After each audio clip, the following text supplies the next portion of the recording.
Good morning, everybody. I know it's been a while since I've had a recording, and y'all probably been like, what is going on with her? Is she okay? Listen, last time I talked to y'all was probably, I believe, August 12th. So that was August, and here it is, September. I don't even know the days of the week anymore, you guys. I think today is the 27th. It's Monday.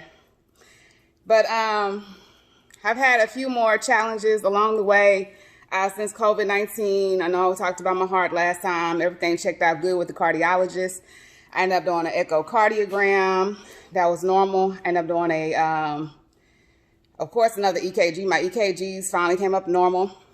And I had to do a 72-hour heart monitor before I did the stress test. So both of those came up normal too. Came up normal. Okay, I'm claiming that. But then I started getting like a small sinus infection, and so I called the Teladoc. Now I talked to my doctor because we talk every day, at least 3 times a week since all this. And he was like, just give it some time. Well, that Saturday I started, it was I'm trying to clear my throat a lot, and then I had this mucus, whatever. I knew it was a sinus infection, so I called the Teladoc, and they were like, well, since you had COVID before, you need to go into the urgent care. Right, to go get checked out. So the doctor gave me, he prescribed me an antibiotic and a steroid called prednisone. And so I took it Saturday night, I took it Sunday night, I took it Monday night. Tuesday I was like, I'm feeling good, I'm feeling better. And I was like, all of a sudden I started feeling kind of funny. So my mom, anybody knows, my mom made me get basically everything. Like back in March, I had a nebulizer machine. I had an oximeter. So once I got COVID, she was like, you need to make sure you're checking your heart rate every day and make sure you're checking your blood pressure and go ahead and get a glucose reader. I'm like, Mom, I just had my test. My A1C levels are good. I'm great, which they were. And I've had a full hormonal panel because, I'm about to turn 38, just turned 38 last month. But I had that done because everybody know I want twins. And I'm going to get my twins too, y'all. But back to the subject. So I checked my oxygen, heart rate. Of course, that's on the oximeter. Checked my blood pressure. That was normal. And this was 2 weeks ago. Tomorrow will make 2 weeks from this. And so something said, well, check your glucose meter. Guys, my glucose was 37. Anyone that knows anything about glucose reading, diabetes, that's not even diabetic. Anybody knows those are deadly numbers. So I ended up immediately, I know right away because I have aunts who've had, that are diabetic. And so I went ahead and got me some orange juice, started getting orange juice. I drank almost the whole thing of Simply Orange. I'm calling my mom, my glucose levels was 37. She was like, grab this, grab that. I'm grabbing Splenda. I'm doing this, I'm doing that. And so it got up to like 138. And so I just took my dog up the street and I was like feeling funny. I was like, oh my gosh, I'm feeling funny. We didn't go far. I was just trying to walk her like up to the stop sign and back. Came back, I checked it. Had dropped down to 66. So I'm trying to get it up. By then I ordered Instacart, a banana. I ordered some peppermints. They brought it. I ate the banana, I ate the peppermints. It wasn't stabilizing. So I ended up going to the emergency room. And of course I get there, it's 77. So they're like, well, it must have been your machine. No, it wasn't my machine. I drank almost a whole thing of Simply Orange. I've had a banana. I've had all kind of peppermints. I've had all kind of other things. It was not my machine. Okay, so they monitor me like 4 hours, then they send me on my way. So I did a follow-up appointment with my doctor that Thursday, right? And immediately he's like, you have reactive hypoglycemia. And I'm like, what is that? He's like, you're not diabetic. It's non-diabetic reactive hypoglycemia, right? So what we have to do is get you into endocrinologist, but we got to get you in fast. And he was like, from this point on, no carbs. I want you to eat meat and vegetables. And I'm like, okay. I'm scared, of course, but at this time, still calm. I'm not crying. Even through all this, I stay calm because I'm like, God is going to see me through this, right? So I go home and pretty much it was okay. If it dropped a little, it would come back up. So Friday, that Friday is when it's like, okay, I'm in here, I'm eating my protein, I'm thinking I'm doing fine, and I saw I go to 62. So I'm like, oh my gosh, what do I do to pull this up really fast? So then I said, well, let me have a glass of unsweetened almond milk, right? I'm thinking unsweetened almond milk would kind of help me because they say milk helps, and it's unsweetened. So I have this glass of unsweetened almond milk. Immediately I started feeling funny. Like, I didn't know what was going on. So I checked it right away. I had never seen this number on the scale, 220, and it dropped right back down to 49, like within like a second. So I ended up going to the urgent care because I'm thinking in my mind, those steroids, the prednisone I told you earlier, messed me up because I've never felt like this before these steroids, right? So I go to the urgent care. It's 66 when I get there. Goes up to 81, and they're saying, well, we can't do anything for you. You've done everything. You've had every single test. At this point, I've had everything. I've been pricked and plucked so many times. I've had 12 things of blood taken, and not one time, more than once, y'all. I've had all kind of tests ran on me. So he was like, you have to leave here and go straight to the emergency room. I get there, and and this is like only 8 minutes away from the hospital. The urgent care is only 8 minutes away from the hospital. So I get to the emergency room, and I'm like, listen, this is what's happened. The urgent care told me not to go home because he said he didn't know what would happen to me if I go home because I live alone, you know what I'm saying? And so I went to the emergency room. They were like, well, you got to eat something. I hate when people text me that or ask me that or say, did you eat? Because they know I've been, working out and stuff. I ate. I've been eating. So here they give me a turkey sandwich. I've been a pescatarian for 3 years, and I was a vegan for, a year. So I hadn't even had turkey or chicken or anything outside of fish in 3 years. So at this point, I'm like, okay, I'm doing what they're telling me to do, though, because obedience is everything. So I'm in their hands. So I'm eating a sandwich. They left me. They had me in the hallway with other people, and I was like, ma'am, I'm sorry, I need my own room because I can't eat out here like this. With COVID, I'm not going to eat out in the open. She was like, okay. So they put me in a private room, and this is a waiting room. So I'm in a waiting room like 2 hours.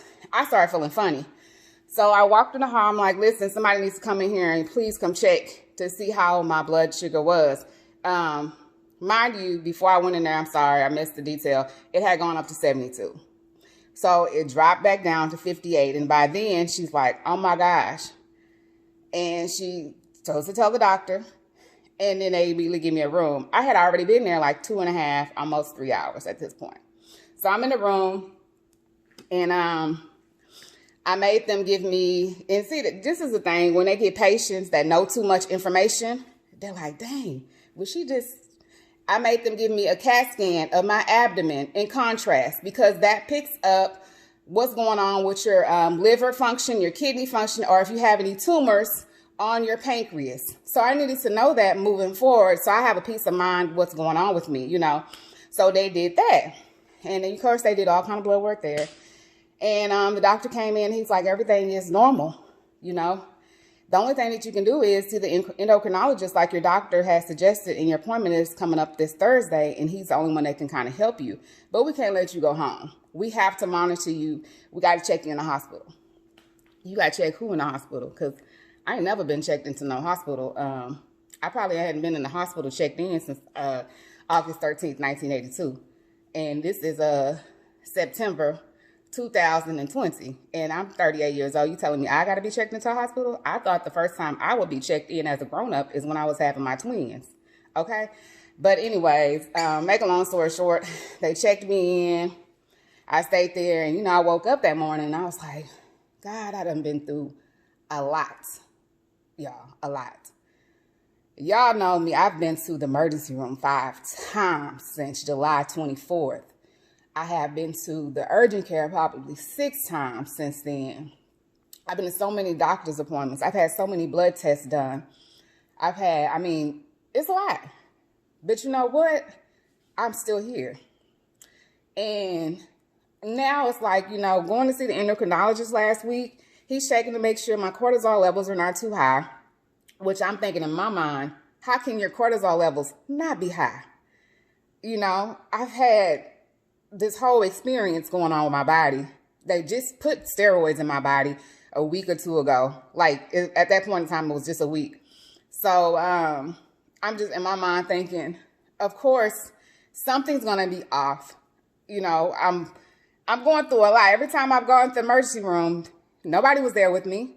You know, nobody can really go in there with you. They just started making it to where one person can come with you, and that's the only person that could even visit you if you're in the hospital all day, and only that person. But I'm like, you know, I'm taking this experience, and I'm learning so much. The most important thing is putting yourself first. Always remember to put yourself first. Like, we know you love your family, you love your friends, you love all the people around you. That's cool. But this experience has taught me so much, because in your family is going to always be there for you. But it's taught me so much. Make sure that you listen to your body. And I said that the last time, listen to your body, because there are small things that have been going on with me, and I'll check it. I've checked my glucose levels probably too much now, because I'm just getting used to this. And like I said, I'm not diabetic. I repeat that. But it's been an experience because I'm able to catch it and bring it back up. Now, I can't bring it back up with sugar.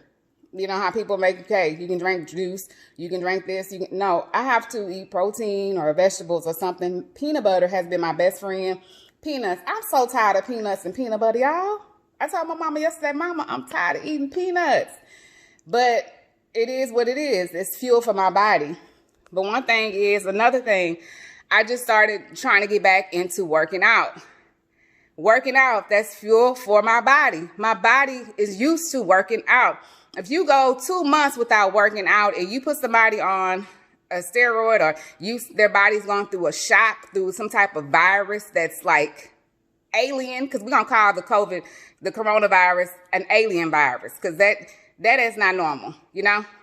So now it's just about retraining my body and watching what I do put into it.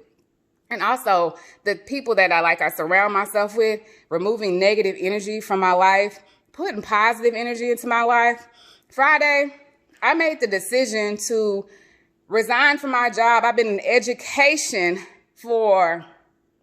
this will be year 16. So I made the decision to resign from my career. Not because, she's scared of COVID. She's this, she's that. No, because I decided to put myself first. I have been unhappy for a long time. My last position was out of the classroom. I had prayed for, movement in my life, growth in my life. And at the same time, before I took that last position, I actually started a business as well, which I fell in love with and had no idea the blessings that God was getting ready to open up in my life. I had no clue. But everything, I went through so much in that last position. My sister, I would call her crying on the way home. I'd be like, I don't understand. She'd be like, God is getting ready to make moves in your life. He's making you stronger for the next chapter. And the crazy thing is, I told my regional vice president the other day, I was like, listen, I'm thinking the whole time, God getting ready for a new chapter in my life. He's getting ready for a new book. There's so much that's getting ready to happen. And you have to take what you go through in life and make it into something positive. And I'm telling you this because I'm a living witness. I've been through a lot this last 2 months, this last year, just the struggle of going to work, crying, anxiety. I was not going to put myself through that. If I'm already going through this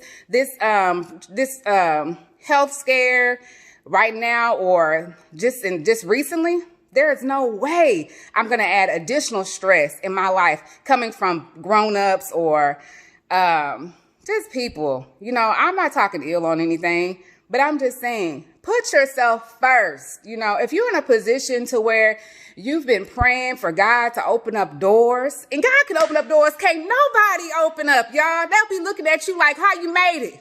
How did you make it? Yes, God has opened up a door I didn't even know could be opened up for me.